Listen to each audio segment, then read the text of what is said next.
إلى حضرة النبي المصطفى رسول الله صلى الله عليه وسلم إلى الله آبائنا وأمهاتنا وأصولهم وفروعهم شهد بالله لهم الفاتحة. أعوذ بالله من الشيطان الرجيم. بسم الله الرحمن الرحيم. الحمد لله رب العالمين الرحمن الرحيم مالك يوم الدين إياك نعبد وإياك نستعين اهدنا الصراط المستقيم صراط الذين أنعمت عليهم غير المغضوب عليهم ولا الضالين آمين. أعوذ بالله السميع العليم من الشيطان الرجيم. بسم الله الرحمن الرحيم. الحمد لله نحمده ونستعينه ونعوذ بالله من شرور أنفسنا ومن سيئات أعمالنا. من يهده الله فلا مضل له ومن يضلل فلا هادي له. أشهد أن لا إله إلا الله وأشهد أن محمدا عبده ورسوله. اللهم صل على سيدنا محمد وعلى آله وأصحابه أجمعين. اللهم افتح علينا فتوح العارفين وارزقنا فهم النبيين واجعلنا من عبادك الصالحين والمتقين. اللهم انفعنا بما علمتنا وعلمنا ما ينفعنا ربنا زدنا علما. اللهم انا نسالك علما نافعا ورزقا طيبا وعملا متقبلا. اللهم انا نعوذ بك من البرص والجنون والجزام ومن سيء الاسقام. اللهم ارفع عنا هذا البلاء والوباء وانزل علينا السكينه والشفاء. اللهم اغفر بلاد المسلمين من شر هذا الوباء يا رب العالمين. وصلى الله على سيدنا محمد وعلى اله وصحبه وسلم والحمد لله. Mungkin tentang imam, tentang bilal, tentang haji, tentang hajat, tentang kawan-kawan dan rahmati Allah sekalian. Alhamdulillah, syukur kita kepada Allah Subhanahu Wa Taala kerana dengan limpah dan kurnia-Nya memberikan kepada kita taufik dan hidayah untuk datang ke tempat yang paling mulia di atas muka bumi, masjid ataupun surau Baitun min Buyutillah, melaksanakan tuntutan agama, salat fardu maghrib berjamaah dan seterusnya, berniat i'tikaf. Nawaitul i'tikafa fi hadzal masjid lillahi ta'ala. Saja aku berniat i'tikaf di surau ini kerana Allah Ta'ala. Jadi alhamdulillah, ketemu lagi kita, pertemuan kita pada hari Rabu malam Khamis. Malam ini sudah masuk malam yang ke-10 Rabiul Akhir 1442 Hijrah. Jadi Rabiul Awal sudah meninggalkan kita. Sekarang kita berada di Rabiul Akhir. Jadi alhamdulillah, masih lagi kita bersyukur kepada Allah kerana diberikan kemudahan kepada kita untuk mengadakan kuliah agama. Walaupun Johor pun dah semakin naik kes COVID-19, mudah-mudahan kita terus menjaga SOP, penjarakan sosial. Semua kita patuh, tulis, catat nama kan, scan.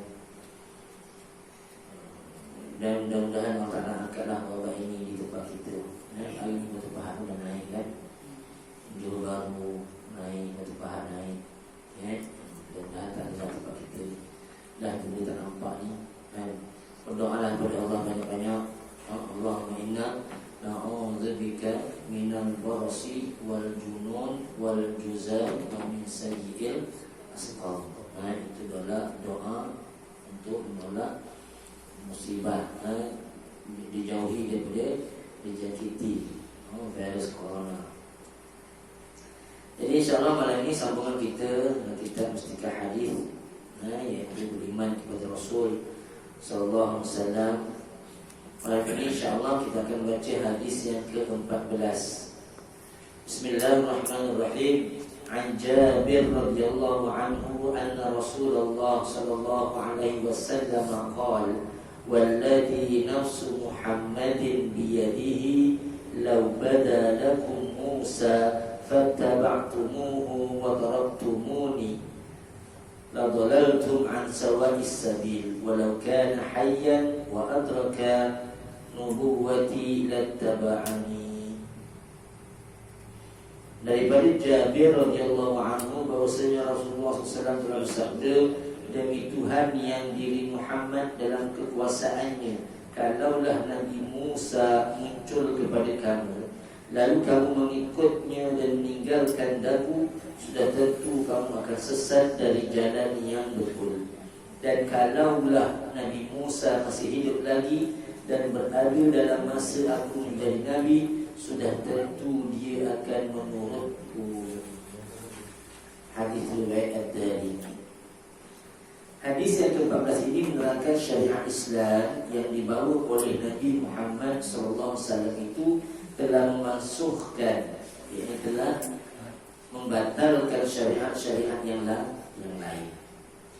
Rasulullah SAW diutus oleh Allah kepada kaum masing-masing.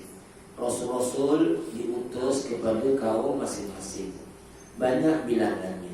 Di antaranya ada yang diturunkan kitab kepadanya seperti Nabi Musa AS yang menerima kitab Taurat. Dalam hadis ini Rasulullah SAW telah menjelaskan bahawa syariat Islam yang dibawanya adalah memansuhkan syariat Rasul-Rasul yang telah lalu. Oleh itu tidak harus bagi sesiapa pun yang ada pada zaman baginda SAW atau yang datang kemudian menurut syariat yang telah mansuh itu, apalagi agama yang direka-reka oleh manusia sendiri. Tentang ini baginda SAW menegaskan bahawa kalaulah Nabi Musa AS tiba-tiba muncul pada zaman baginda dan ada orang Islam yang menurutnya dan meninggalkan syariat Islam yang dibawa oleh Nabi Muhammad SAW, nescaya orang itu termasuk dalam golongan orang-orang yang sesat, kerana dia telah menurut syariat yang telah dimansuhkan, yang telah dihapuskan. Padahal kita sebagai lagi, sekiranya Nabi Musa masih hidup dalam masa kerasulanku, baginda SAW, nescaya Nabi Musa juga akan menurut syariat Islam yang dibawa oleh baginda SAW. Tidaklah sepatutnya timbul sebarang kemuskilan tentang sesuainya agama Islam yang dibawa oleh Nabi Muhammad SAW dengan keadaan manusia dalam setiap masa, dengan tidak memerlukan sebarang pindaan atau perubahan, kerana bila diperhatikan akan menanda bahawa Islam akan berdasarkan kaedah umum yang banyak cawangannya, yang dapat menghadapi cabaran zaman, dapat menghakimi kejadian yang berlaku, dan dapat pula memecahkan masalah yang timbul dalam setiap masa. Jadi hadis 14 yang dibaca hari ini mengenai syariat yang dibawa oleh Nabi kita Muhammad SAW.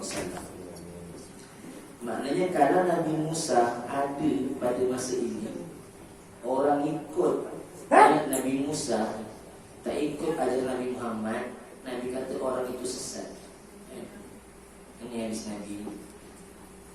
Tapi ada juga ajaran-ajaran sesat yang menyeleweng, yang orang boleh ikut ajaran sesat itu. Contoh ada ajaran namanya apa tu? Millah Ibrahim. Padahal Nabi Ibrahim tak ada. Boleh pula dia tak nak ikut syariat Nabi Muhammad, ya. Boleh pula orang percaya ada ajaran baru, ajaran Nabi Ibrahim. Padahal Nabi Ibrahim tak ada. Nabi kata kalau Nabi Ibrahim ada pun orang ikut dia, nescaya orang itu akan sesat. Ini lagi dah tak ada. Dan lagi Nabi kata kalaulah Nabi Musa ada, nescaya dia mesti akan mengikut syariatku. Walaupun Nabi Musa ini diberikan kitab Taurat kepadanya, ada syariat yang digunakan olehnya, tetapi dah bila masuk dari zaman Nabi Muhammad, dia dah tak boleh guna syariat dia, Jadi macam mana hari ini orang boleh terpesong akidah, mudah sangat mengikut ajaran-ajaran sesat, ajaran Millah Ibrahim namanya, bukan bukan kat milah tu, bukan. Milah tu maknanya cara hidup. Cara hidup. Yang pelik tu yang mengikut tu ajaran sesat tu. Waalaikumsalam. Sila bagi. Sila. Allah sempit boleh lepas sikit lagi. Alhamdulillah malam ni ramai kita.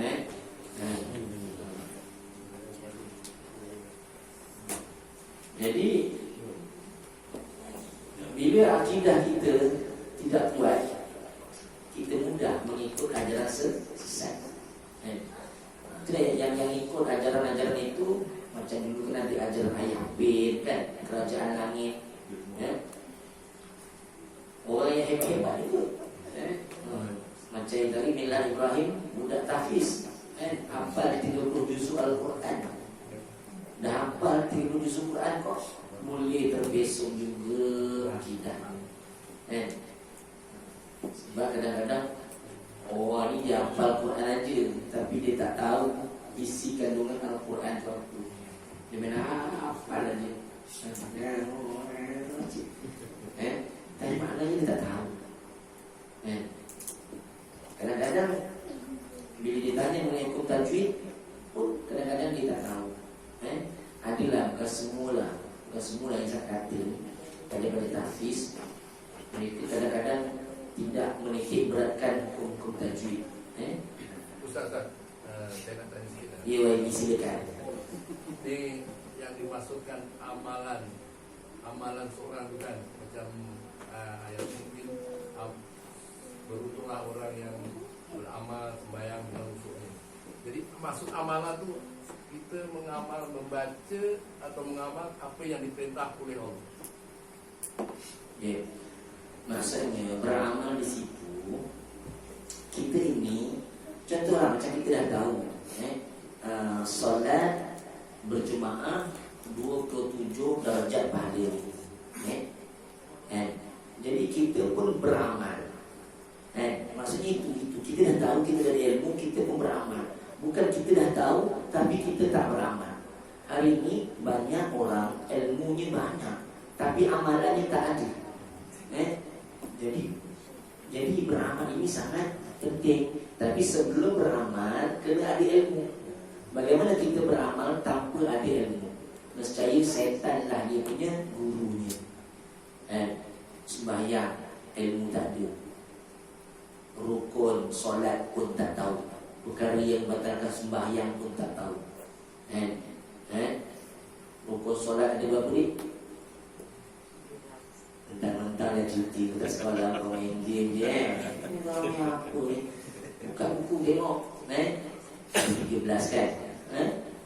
Ada yang rukun qauli, ada yang rukun fi'li. Bila rukun fi'li, kena ingatlah, contoh rukuk berserta dengan tumak-ninah, sujud pun tumak-ninah, i'tidal pun tumak-ninah. Tapi kalau dia tak ada ilmu, dia solat tanpa tumak-ninah, rukuk maju, subhanallah, Allah. Apa sembahyang macam itu? Dia beramal tapi tak guna kerana tidak ada ilmu. Jadi kita ni biarlah beramal dengan ilmu yang kita ada. Dan jangan kita pula banyak ilmu tapi amal pun tak ada. Itu tak boleh juga. Jadi mana yang bagus? Beramal dengan ilmu. Dan amal ni pula, kalau dah beramal, janganlah riak. Itu tak boleh. Nanti amalan kita habis tak dikira, pahalanya habis tak dapat. Riak. Kau yang tadi semayang tahajud tak? Kau tak semayang? Astagfirullahaladzim. Kau tahu tak aku malah tadi 2 rakaat tak semayang? Contoh. Itu kiri aku dah beramal bagus. Cerita kat orang. Astagfirullahaladzim, kau apa jadi ni? Kau tu nak kiamat dah sekarang tau. Kita kena banyak bangun malam tahajud, nangis-nangis doa kepada Allah Ta'ala ni. Kau tak semayang tahajud, astagfirullahaladzim. Dosa pula kita lebih. Contoh, maknanya beruntunglah orang yang beramal. Orang itu kalau boleh beramal dengan ilmu, bukan beramal tapi tanpa ilmu. Quran tak ada ilmu macam mana? Melangkon. Cubalah kau naik motor melangkon syarat merah. Apa tak accident? Tak boleh. Dan itu juga dalam beragama. Nak beramal kena ada ilmu. Jadi bila ada kuliah majlis ilmu datang. Bila di TV ada kuliah agama tengok. Sebab kita ni mungkinlah dulu tak sempat belajar sekolah agama. Dengan faktor mungkin kemiskinan, tak cukup duit nak sekolah agama. Jadi sekarang ni dah banyak dah di TV, di radio, dekat kampung sendiri pun ada kuliah, tapi tak datang. Rugilah dia. Jadi bila dia beramal, bangun tidur nak semayang apa dulu nak semayang sunat apa sunat taubat ke sunat hajat dulu semayang dah apa Allahu Akbar apa tak ada ilmu. Bila ada ilmu dia tahu semayang sunat taubat dah dulu sebelum semayang sunat hajat sunat taubat. Mudah-mudahan dah diampunkan semua dosa-dosa, barulah Allah terima. Itu ya. Jadi itu tadi pasal amalannya beramal. Jadi ada kaitan juga soal itu dengan hadis yang kita baca hari ini, yaitu mengenai syariat yang dibawa oleh Nabi Muhammad telah memasukkan, membatalkan syariat Nabi Musa, Nabi Isa, Nabi Nuh, Nabi Ibrahim, semua dah terbatal. Jadi hari ini tak bolehlah kita nak baca kitab Taurat, nak buat ni, nak beramal dan kita Injil pula. Tak payah. Kita Injil yang ada pun dah tak original, sudah diselewengkan. Jadi bila yang ada Al-Quran sekarang ni, Al-Quran yang perlu kita baca, Al-Quran yang perlu kita fahami isi kandungannya. Itu tadi tadabbur, bukan sekadar menghafal, bukan sekadar membaca, malah mentadabbur isi kandungannya itu apa kisah dia. Betul. Ini apa? Orang padri Kristian dekat Mesir tu, ya, padri tu, akan sorban besar, jambut banyak, jubah hitam, pakai salib, 30 juzuk Al-Quran dah hafal dalam kepala otak dia, dasar. Tapi dia hafal untuk mencari kesalahan orang Islam, bukan menghafal kerana Allah, nak mencari kebenaran, tidak. Tapi apa? Jadi kita hari ini orang Islam, bagus anak kita lepas sekolah tahfiz Al-Quran, tapi suruh mereka juga beramal dengan apa yang mereka baca. Tanya nasi sikit anak kita, Dek dah hafal banyak ni, dah hafal banyak pak, 10 juzuk. Okey, baguslah. Selepas surah Al-Baqarah, surah apa? Surah ni begini, apa cerita dia? Tanya dia. Kalau boleh tahulah sedikit, jangan sampai tak tahu langsung. Lagi hukum tajwid, Okey.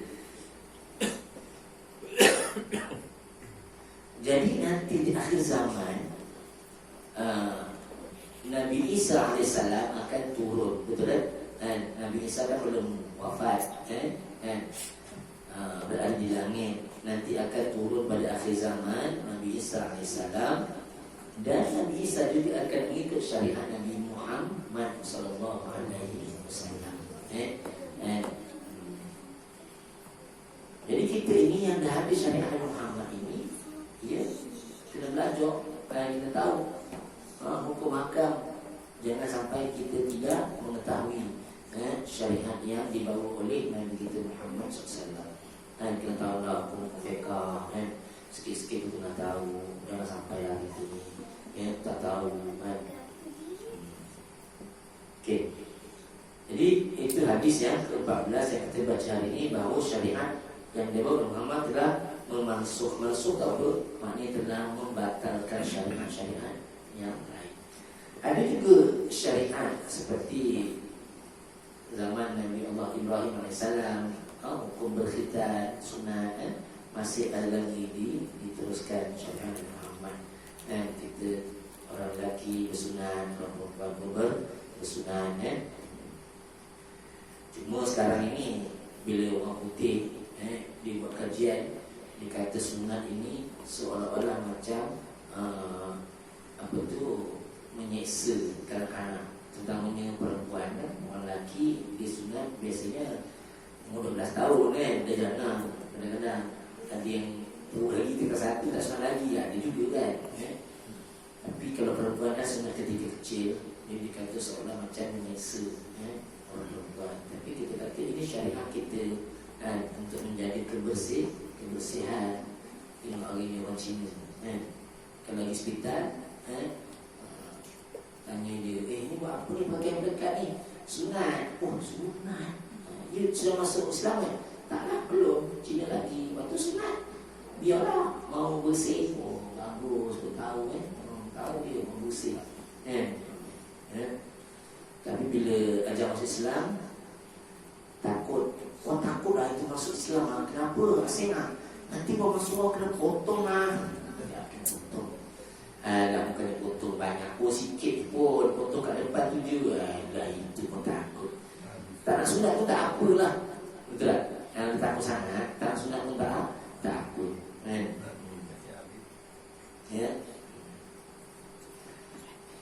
Jadi hadis yang ke-15 pula. Bismillahirrahmanirrahim. Abi Hurairah radhiyallahu anhu qala Rasulullah sallallahu alaihi wasallam, "Kaifa antum idza nazala ibnu Maryam fiikum fa ammakum qala ibnu abi dhib fa ammakum bi kitabi rabbikum tabaraka wa ta'ala wa sunnati nabiyikum sallallahu alaihi wasallam."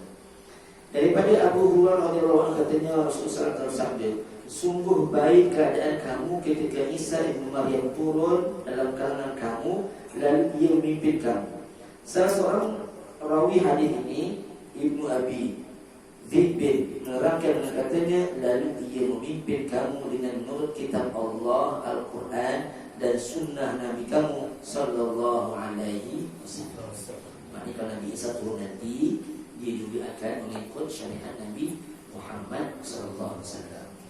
Inilah dia Nabi kita, Nabi Muhammad sallallahu alaihi wasallam, Nabi dan Rasul yang terakhir Allah utuskan tetapi Nabi Muhammad kitalah yang akan dulu masuk syurga sebelum Nabi-Nabi yang lain. Hebat Nabi yang terakhir diutuskan, tapi Nabi yang mula-mula masuk syurga. Kenapa tak ikut urutan? Nabi yang mula-mula sekali Nabi siapa? Nabi Adam. Tak itu pun tak ingat. Nabi Adam yang mula-mula sekali diutuskan, dan Rasul yang mula-mula sekali siapa?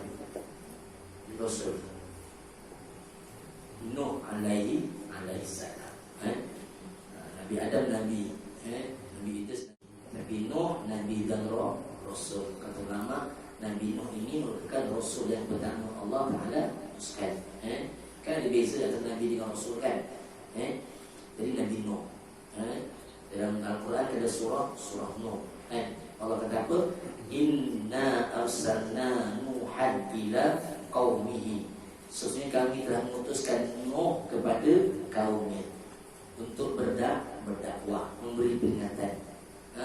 Anzir, untuk memberi peringatan kepada umat manusia. Ingat lagi tak sirah cerita Nabi Nuh? Nabi Nuh Allah lantik menjadi Rasul ketika berumur berapa tahun? Cepat dapat jawab bersendiri. Cuba Nabi Nuh dilantik menjadi Rasul ketika berumur 80 tahun. 80 tahun. Hari ini kalau orang kita 80 tahun dah gaul dah, kecemahannya dah dapat tinggi dah. Masuk lantik menjadi Rasul. Alah, itu kampung pun tak nak. Iya. Sedia aku kampung aku. Sepanjang-panjang kampung tu orang duduk baru itu kampung. Kan jadi kan baru kan, satu kampung kan calon baru kan nama-namanya itu. Kan Ustaz Azhar pula di kampung. Nanti orang kata dia kuasa, dia dah jadi imam. Satu kampung bersebat semua. Agak-agak kasih lah air kan. Ya. Jadi Nabi Nuh ini ketika berumur 80 tahun baru Allah lantik menjadi Rasul, mengajak kaum dia supaya menyembah Allah, tinggalkan sembahan berhala. Ya. Tapi kaum ni terima seruan Nabi Nuh, ramai tak terima.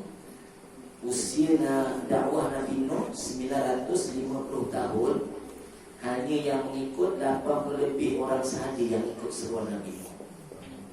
950 tahun, 80 lebih. Maknanya dalam setahun tak ada orang ikut. Nabi Nuh berdakwah kepada kaum dia, ya qaum ibudullaha ma lakum min ilahin ghairuh. Wahai kaumku, sembahlah Allah, tidak Tuhan selain Allah. Apa kaum dia buat? Ada yang mengambil kain jubahnya menutup telinga. Ada yang ambil jubah tutup muka terus. Ada yang tak jari kat telinga. Apa no? Kau cakap apa tadi? Tak boleh buat main-main. Ada yang ambil jubah seluruh muka. Apa yang Nabi Nuh ajar? Nabi Nuh kata tinggalkanlah sembahan berhala. Bahawasanya ada siksaan nanti di hari akhirat. Hidup kita nanti akan amalan segala amalan kita akan diperiksa nanti di hari akhirat. Tak ramai yang ikut. Umur Nabi Nuh 1030 tahun. Umur sampai 1000. Kau ingat? Orang sekarang umur Nabi kata apa? 60-70. Amal umat lima baina siti wasabi'in sana. Umur umatku antara 60-70. Ada pun yang lebih tu ekstra, bonus, supaya lebih dia dekat kepada Allah. Bukan dah umur 80 karaoke lagi. Umur 80 karaoke lagi tu. Orang tahu masa ni kau wah sedap nyanyi. Umur semakin nekat. Orang kata apa? Kubur kata mari, rumah kata pergi. Tak sadar lagi. Betulnya dah umur semakin nekat, semakinlah dekat dengan masjid atau surau.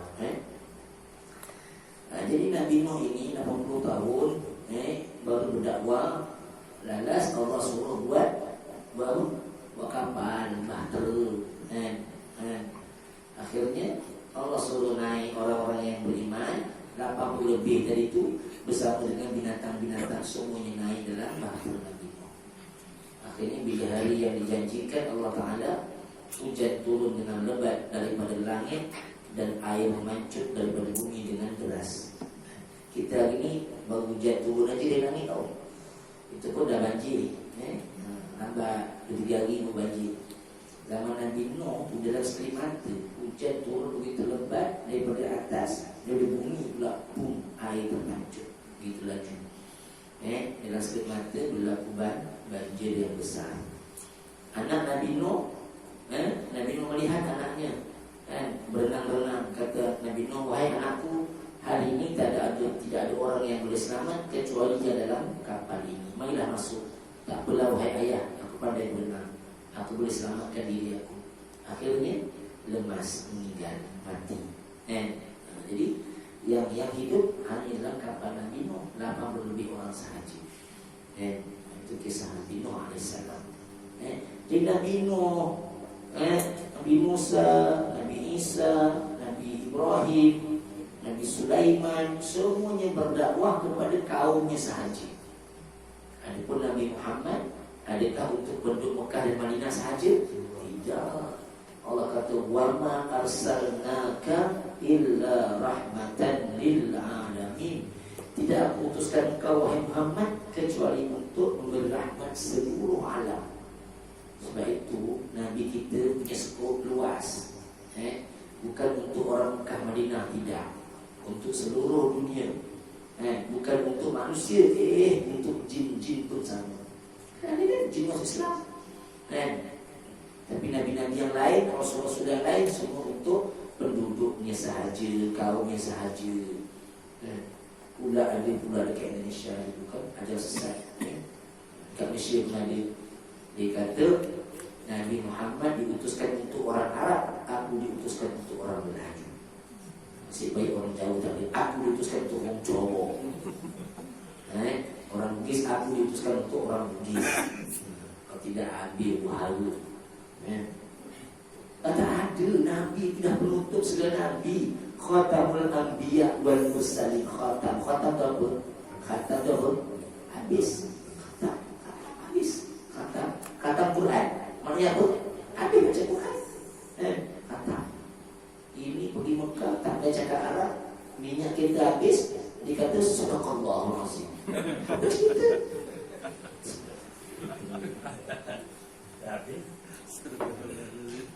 Sadaqallahul azim itu habis baca Quran. Bukan habis minyak. Dia kata ya Syekh. Dia tanya, tempat minyak. Sadaqallahul azim. Pandai Arab tu. Pandai pula ini. Jadi kita jelas sikit cakap Arab. Sabahal khair, sabahanmu. Masa'al khair, masa'anmu. Dan baca apa sekolah kan? Jadi sedikit-sedikit kita tahu. Jadi syariat Nabi Muhammad ini begitu luas. Bukan untuk orang penduduk Mekah, bukan untuk Madinah, tapi untuk seluruh alam. Sebab itu Nabi berdakwah. Nabi Muhammad, kita di umat akhir zaman ni umurnya pendek, 60-70 tahun. Amal pula sedikit nak banding dengan amal-amal Nabi terdahulu. Hebat-hebat amalan dia orang. Amalan dia orang. Kalau sembahyang tu dikatakan, kalau rukuk tu punyalah lama, burung boleh hinggap kat badan dia. Burung ingat ini batang kayu tak bergerak. Kalau dia sujud, pokok pun boleh melilit kat badan dia. Ingatkan ini dah tak gerak punya orang. Lama ni sujud sembahyang lama. Umat sekarang sembahyang Allahu Akbar. Lalu sembahyang. Terus mata melau. Mula baca Bismillahirrahmanirrahim. Cincang. Dah nampak cincang pula. Amalan kita sangat sedikit, umur kita sangat pendek berbanding dengan umat-umat terdahulu. Tetapi kenapa Allah muliakan umat akhir zaman ini? Kerana Nabi kita Allah muliakan, maka umatnya juga dimuliakan. Bersyukur kita kerana dipilih menjadi umat Nabi Muhammad SAW. Kita tak pernah bermohon kepada Allah minta dijadikan umat akhir zaman. Tapi Allah Ta'ala dengan sifat Rahman Rahimnya memilih kita dijadikan umat Nabi Muhammad. Bersyukurlah kita. Sampai Nabi-Nabi terdahulu pun berdoa nak jadi umat Nabi Muhammad. Buat amal sedikit tapi pahalanya berganda. Betul? Ini betul. Contoh, baca surah Al-Ikhlas itu kelebihannya apa? Seperti membaca 1/3 Al-Quran. 1/3. Baca 3 kali seolah khatam Al-Quran. Pahala itu, ya. Jadi kita janganlah tinggalkan setiap hari khatam Al-Quran. Bacalah 3 kul setiap pagi. Kul huwallahu ahad 3 kali, kul a'udzu birabbil falaq 3 kali, kul a'udzu birabbin nas pagi dan petang. Kerana Nabi kata apa? Barang siapa yang baca 3 kul pagi dan petang, Allah akan memudahkan segala urusannya. Bacalah. Keluar rumah baca lagi a'udzu bikalimatillahi tammati min syarri ma khalaq. Baca bismillah tawakkaltu 'ala Allah. Kita ni keluar rumah tak tahu boleh balik ke tidak. Confident ke kita boleh balik? Confident. Naik motor biasa confident. Tak confident boleh balik semula. Kalau sudah tiba ajal, tidak boleh dicepat ataupun hilang baik. Jadi kita keluar rumah tawakal kepada Allah. Innallaha yuhibbul mutawakkilin. Allah suka orang yang bertawakal kepada-Nya. Tapi bukan bertawakal kosong-kosong. Bukan keluar rumah tak sembahyang subuh, tak baca doa, naik kangkung, naik motor. Pilih-pilih kerjanya, cilok sana cilok sini. Itu namanya tawakal kosong. Kita tawakal, kita bangun pagi dah baca doa, solat subuh, keluar rumah baca doa. Allah permudahkan urusan. Tapi kalau kita tawakal aja macam orang masuk biasa lah. Tawakal je lah. Baca buku je tidak. Tawakal aku pada dapat jawab, kita dapat jawab, fail. Tapi kalau dah baca, okey, aku tawakal kepada Allah. Kalau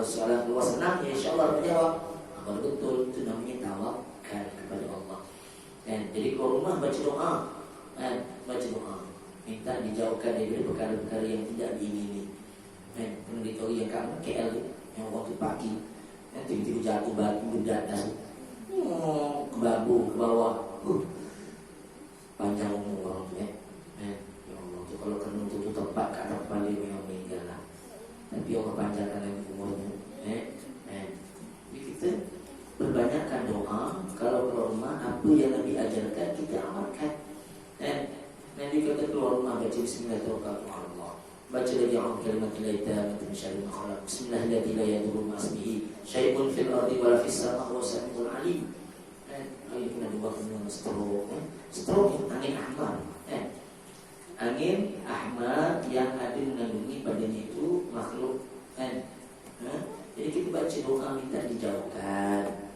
Ini maghrib baru nak balik, tiba rumah, sampai rumah pingsan. Ada seorang orang kampung tu, saya pergi ziarah dia sakit, saya tengok dia macam stroke lah, mini stroke lah saya tengok. Saya tanya dia, kenanya bila waktu maghrib? Balik waktu maghrib, senja-senja. Kalau dulu kita sebelum maghrib memang dah mak kita dah panggil jerit suruh balik. Sebab itulah waktu setan keluar maghrib. Jadi kita ada amalan kita, ada baca doa, insya-Allah Allah pelihara kita. Hari ini macam-macam penyakit yang diganggu lain, diganggu jin, cakap seorang-seorang, ketawa seorang-seorang, kerana apa? Keluar rumah tak ada baca amalan. Buat amalan sikit-sikit. Nabi dah ajar tu, kita tinggal amalkan sahaja. Nampak masjid, berselawat ke atas Nabi, Allahumma shalli ala sayyidina Muhammad. Nampak gereja, nampak toko, baca sebut apa? La ilaha illallah, la ma'budu bihaqqin illallah. Sebut nama la ilaha illallah, tidak ada Tuhan kecuali Allah. La ma'budu bihaqqin, tidak ada Tuhan yang selayaknya disembah illallah, kecuali Allah. Nampak lagi berdiri takjub, subhanallah, masya Allah. Nampak awet lawa, alhamdulillah, masya Allah. Boleh gitu. Ini nampak amoy, itu nampak amoy.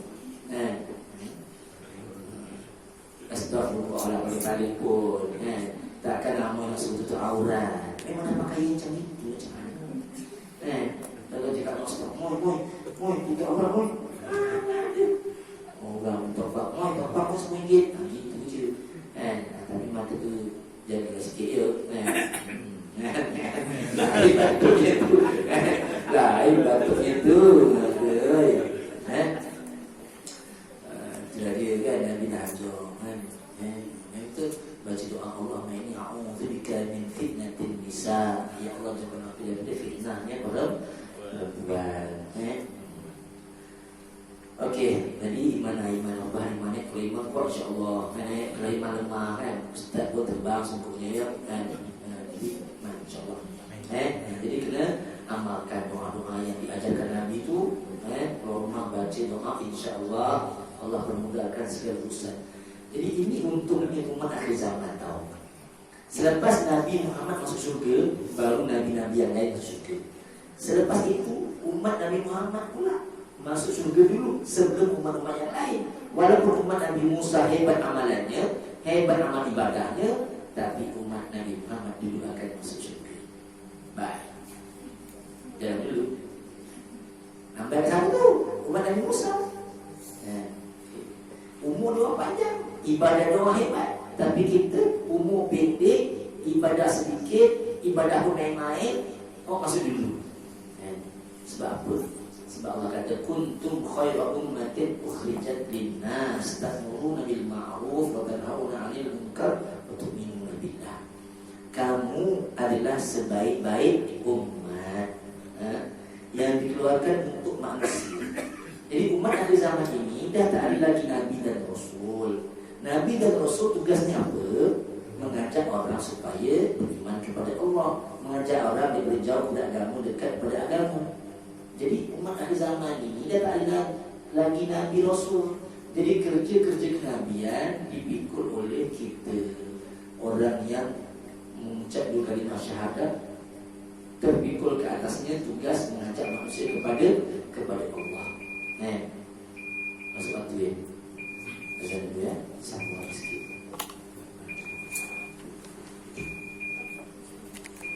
Ini ya, Mbak Muhammad.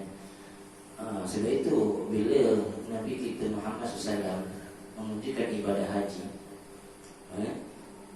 Nabi kan berhaji kan sekali seumur hidup. Umrah berapa kali? Umrah 4 kali, haji sekali.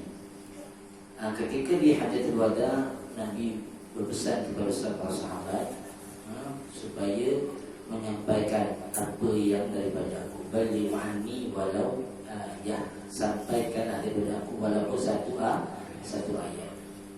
Jadi para sahabat Nabi radhiyallahu anhu ajma'in, mereka difaham, Nabi suruh pergi berdakwah, pergi ke berbagai negara untuk sebarkan agama. Sebab itu kalau ikutkan kelebihan sembahyang di Masjidil Haram Mekah 100.000 pahala. Kalau sembahyang di Madinah 1,000 pahala ini. Kalau sembahyang di Masjidil Aqsa 500 pahala ini. Kalau sembahyang kat surau kita ni 27. Itu pun kalau sembahyang betul. Kalau betul sembahyang ni potong imam, 2 rukun family betul-betul batal. Mentang-mentang lah naik motor bawa laju rempit, sembahyang berrempit juga, imam dipotong. Kalau imam kat luar tengah naik motor boleh potong, tapi kalau sembahyang tak boleh potong imam. Siapa? Jadi nak cerita yang menjadi sahabat Nabi, walaupun mereka tahu kelebihan solat di Mekah, di Madinah itu besar pahalanya, tapi mereka pergi ke merata dunia untuk sebarkan agama, kerana dakwah itu pahalanya lebih besar lagi. Siapa sahabat yang pergi ke negara China? Namanya Sa'ad bin Waqqas, Sa'ad bin Abi Waqqas. Siapa sahabat yang pergi ke negara Spanyol? Siapa dia? Ustaz Azhar. Siapa nama dia? Tariq bin Ziyad. Siapa lagi sahabat yang pergi ke Turki? Abu Ayyub Al-Ansari. Yang pergi ke Mesir, Amr bin Al-As. Sahabat Nabi ini bertebaran ke seluruh alam. Walaupun pahala besar dekat Madinah, dekat Mekah, tapi dia tak nak sembahyang kat Mekah Madinah. Dia nak pergi ke hujung-hujung dunia, nak menyebarkan agama supaya orang boleh mengenal siapa dia Allah. Pahala dia besar. Kerana dia kata apa? Ad-dalu 'ala khair kafa'ilihi. Orang yang menunjukkan jalan kepada kebaikan, pahala orang tu buat kita berdapat tanpa mengurangi pahala dia. Orang kena lepak-lepak kan, kata-kata kita kata, jom dalam sewaktu lah, jom pergi semayang ke jemaah. Jomlah dia pun pergi. Pahala dia dapat semua, kita pun dapat, tanpa mengurangi pahala yang walaupun sedikit.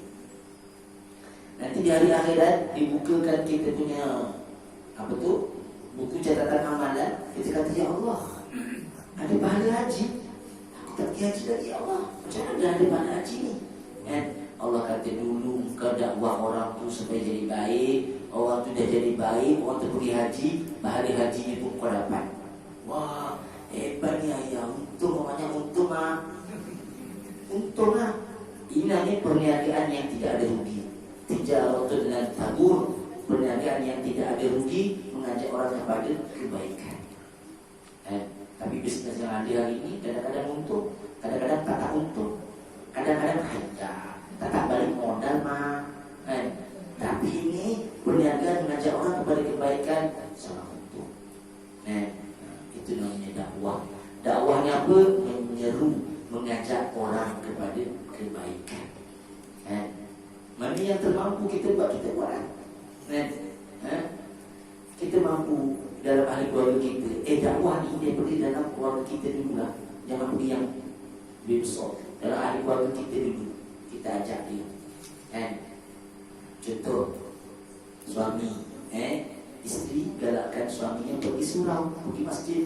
Bang, dah masuk waktu tu bang.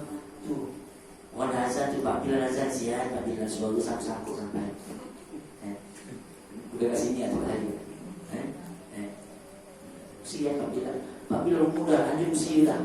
Orang suatu kau tak nak, dia tetap juga nak, walaupun tak bergaji tak apa. Tapi masalahnya kesian, suara ni dah sangkut-sangkut. Sekali subuh, as-salatu khairu. Orang makin takut nak pergi surau. Ya Allah seramnya, siapa yang bangku jenis selangkah apa? Takut. Jadi suami isteri aja lah. Bang, pergilah bang. Abang ada mau besok bila. Itu kalau abang agak sikit meninggal tu. Sepadan bang pergilah. Dimarahkanlah. Jangan sampai tak ada solat berjemaah di kampung kita. Nanti satu kampung berdosa. Memang hukum solat berjemaah ni fardu kifayah. Orang lain buat aku tak payah. Memang betul. Terlepas sebahagian yang buat, sebahagian yang tak buat, tak perlu lepas. Tapi kalau semua sekali tak buat semua berjemaah, satu kampung berdosa. Jadi kita jangan fikir pada kifayah, kita fikir untuk aku. Oh, sembahyang jemaah bertujuh pahala ni. Berjalan kaki ke masjid, setiap langkah Allah ampun dosa, satu langkah lagi Allah angkat darajat riwayat. Hebat buat dapat datang surau hebat ni. Sedih sama ke lewat dia rasa sama. Waktu umur berapa umur? Umur 82. Masya Allah. Hebat. Nenek saya umurnya 94. Nenek Masya Allah. Sehat lagi. Kecil main darah tinggi tak ada. Tapi bila makan sangat jaga. Kita beli burger, nek makan burger. Moh. Pak dia beli apa KFC kan, ayam goreng. Umur 94. Makannya apa tu lah, rebus, ulam-ulam. Orang sekarang semua segera. Roti canai segera, mi segera, mati pun segera. Ya, betul. Jadi alhamdulillah orang dapat datang, dapat datang menjagamu, dapat datang masjid. Jadi orang perempuan galakkan suami pergi solat berjemaah di masjid dan di surau. Sekali-sekali boleh sembahyang di rumah, suami nak ajar anak isteri. Dan isteri pula di rumah sembahyanglah berjemaah dengan anak-anak perempuan. Masuk waktu sama-sama cepat cakap anak-anak. Yuk sembahyang jemaah yuk. Ibadah yang paling Allah suka apa dia? As-shalah ala awqatiha, sembahyang di awal waktu. Entar-entar ada sekolah, budak-budak main game dari pagi sampai ke malam. Jadi pesan anak kita nak agak-agak anak, janganlah kau main game aja. Tengok mata kau dah terjojol lah tu nampak. Jangan keluar dari mata kau. Saya dengan marah, saya rampas di handphone. Saya rampas dia. Ini dah azan, agak-agak lah. Bang, tinggal sikit lagi banyak menang. Kalau kau menang masuk surga. Main game menang surga. Ngadi-ngadi, tak ada. Sini, sembahyang dulu. Batil dulu. Anak kita ni aset tau. Kalau kita tak tarbiyah dia, tak didik masa kecil, kalau kita biarkan dia tak semayang, nanti dah bersolat lagi, dah kesedapan tak semayang. Bila kita mati, siapa doakan kita? Anak kita. Jadi didikan yang paling baik, didikan ketika di rumah. Ibu dan ayahnya lah yang suruh anak solat. Ini kadang-kadang dah jam 6. Ada anak murid saya itu dah jam 6. Pagi-pagi saya tanya, solat subuh tak? Berapa lama subuh? Ada 3 orang kanan lelaki. Kenapa pula usul ke apa? Tak semayang ni. Lambat bangun Ustaz, lambat bangun. Malam buat apa? Bangun pula lewat main game ke apa ke, tengok TV, tengok cerita ke kan. Jadi ni ni kena cuti sekolah kan. Jangan lupa lah solat. Sampai kau main game tu, ingatlah solat. Ngaji jangan lupa.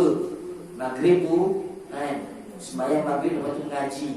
Jangan lepas main maghrib terus main game, lepas isyak pun main game lagi. Nah, nanti kau ngigau kau tak? Nanti kau tahu kau ngigau, dia datang dalam tidur kau, dia cekik-cekik kau. Lepas tu tak elok kan, budak-budak ni kan main headset, matanya tengok ni kan. Ya, kau tengok tak yang kat dia orang tu tadi, budak tu matanya merah. Pasal apa? 24 jam dia main handphone, matanya merah. Maksudnya dia terjojol matanya punya keluar. Tidak, mananya kau. Dah zaman ni tau, budak sekarang yang kita, anak ustaz sama je. Dan hanya zaman sekarang, anak saya umur berapa tahun? 3 tahun. 3 tahun dah pandai dah. 3 tahun. Bergaduh dengan kakak dia nak mau ke minta-minta dari kecil. Saya kata kakak malah lah, bagilah adik. Sampai tertidur-tidur, tengok YouTube, tengok kartun itu, sampai tertidur sampai. Tapi macam mana kita kena kawal. Solat kena jaga, jangan main tak solat. Bukan game yang boleh bantu dalam kubur. Dia orang boleh bantu kau. Kena jaga sembahyang. Jadi itu dari tarbiyah, dakwah dia, dakwah keluarga kita.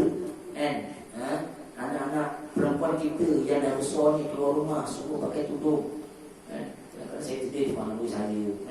Bila seorang dengar, bila seorang rendah kita didik dia cakap okey baik ustaz, baik seorang dengar. Naik motor selanggur sampai tidur, terbang-terbang katanya.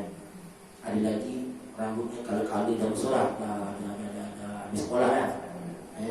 Saya jumpa tak kenal dah, anak aku ni. Nasib kata morat. Kata morat juga. Terang kita macam artis dah, dan aku ni pun. Kecil kat Bandar agaknya. Apa dia? Gali overseas. Overseas. Ini tak boleh overseas lagi. Belum dia overseas. Dari belakang mereka artis mana sekali toilet dah. Anak kulit. Ustaz, kau tahu pula kau sedia ustaz yang nyuruh. Kau tak kata dok kenapa? Jadi didikan dia di rumah lah. Anak yang laki pun sama. Pakai seluar pendek. Naik motor lebih pasal pendek. Kalau accident mati ya bulan 9. Suruh dia pakai seluar panjang. Didik dia sembahyang, jaga tutup aurat segala-galanya. Jadi itu ditarbiyah. Itulah dakwah kita. Ahli keluarga kita, barulah orang di luar sana, jiran-jiran kita, orang kampung kita. Dan dakwah pula, dakwah dengan secara hikmah. Mana pun dakwah secara keras, hikmah dulu, ini tak pergi warung, oi, apa ni ngeteh je, tak ada orang bang yang dia tidak masuk neraka boleh gitu. Dakwah secara hikmah, baik-baik. Wah, kabar wak waras, nampak wak ni wak ya. Ni wak saya belanja wak air minum. Wak minum apa jadi? Okey, makan apa? Okey, saya belanja wak, tak ada hal wak. Baru berapa ringgit. Jadi kita dakwah dengan bilhal, dengan akhlak kita yang baik. Nanti bila besok kita ajak pergi masjid, baru dia boleh terkesan. Ini tak pernah kenal dia, alih-alih ajak minum je, tahu-tahu dia, ngamuk orang tu. Ya, jadi itu umat akhir zaman Allah muliakan untuk khalaqul umatin. Kerana apa? Kerana ada kerja kenabian, ajak orang kepada kebaikan, bukan ajak orang kepada kejahatan. Yuk kita pergi curi yuk. Ajak pergi curi. Dah katakan masyarakat, ajak kebaikan. Yuk kita pergi semayang. Yuk kita pergi tolong orang tu, buat baik. Jadi itu dakwah. Ajak orang kepada kebaikan, bukan ajak kepada keburukan. Okey, jadi kerana itulah umat ini Allah muliakan. Kerana apa? Kerana ada kerja kenabian. Dan kalau kita nampak ini ada orang buat sedakwah, jalan petang-petang, makan balik kan, kita bantu dia kan, sama-sama raihkan dia. Kerana dia datang semata-mata untuk mengajak orang kampung mengimarahkan rumah Allah, masjid kan. Bukan nampak orang tablik, kau tablik lari makin lari kan. Sama dia cakap dulu macam itu juga kan. Nampak tak dapat orang tablik lagi. Kadang-kadang tak sempat lagi dia orang datang. InsyaAllah dia masjid, InsyaAllah Sekali aku pergi Mesir pun ada juga orang tabligh. Sekali pergi UK, ada juga dekat sini kan tak ada.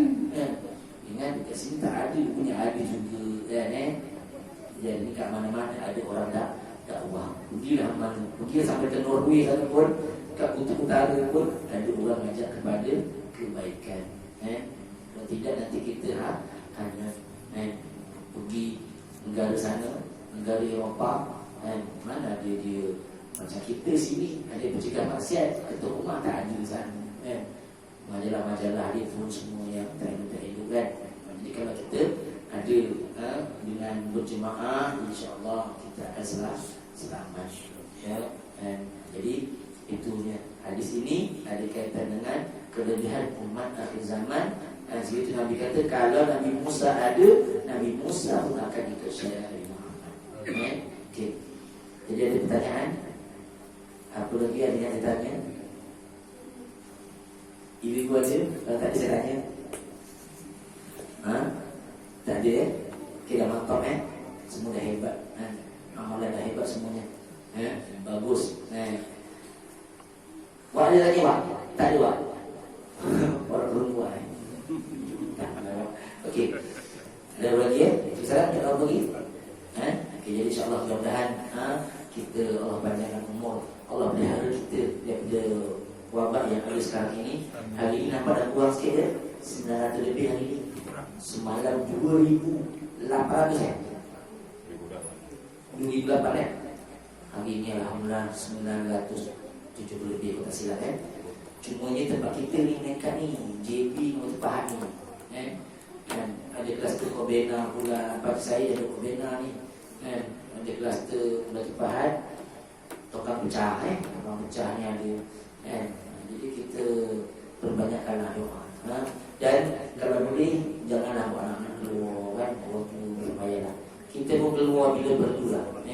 Duduklah dalam rumah keluar bila perlu. Amalkan SOP. Tak kena orang yang nak salam pesen baru gini je. Assalamualaikum. Terus tadi yang Ustaz doa tadi Ustaz. Doa balak tadi tu. Doa balak. Boleh teruskan. Saya pun tak tahu apa. Allahumma inna na'udzubika minal barasi. Tulis Terima ni yang orang ni. Ini boleh saya dapat. Doa dijauhkan bala. Tak cukup ni.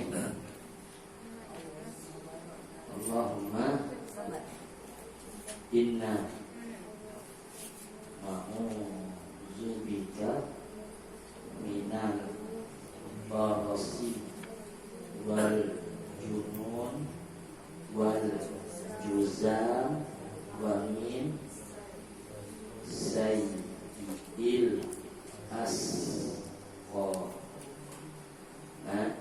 Tak pula nanti kita antarkan Allahumma inna na'udzubika minal barasi. Barasnya baras sofa wal junun gila wal juzam wa min ada sabdu sayyidil kalau kita baca rangan oleh Allah inna na'udzubika minal barasi wal junun wal juzam wa min sayyidil asqam. Doa ini sangat bagus untuk kita amalkan. Bismillahirrahmanirrahim. Wal 'asri innal insana lafi khusr wa tawassaw bil haqq wa tawassaw bis sabr. Assalamualaikum warahmatullahi wabarakatuh.